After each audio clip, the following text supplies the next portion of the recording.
term of the money, actually aku tak boleh cakap bagus ataupun kurang lah. It's fair punya value. Itu personal lah. Personal fair punya value lah. If you rasa value tu ada, then go ahead lah kerja dekat sini kan. Ataupun macam masuk line ni lah. Masuk line ni lah. Macam orang jauh sangat dia macam marah je kat company. Tak adalah, bukanlah. Cumanya kalau nak masuk line ni, maksud kau kalau rasa berbaloi, bertahan lah.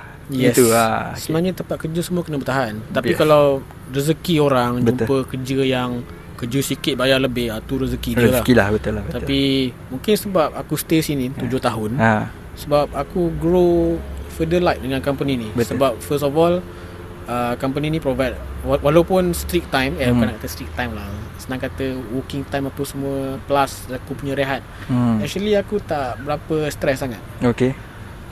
Dengan tempat yang aku duduk, tak berapa stress. Stress tu ada, tapi bila bekerja bertambah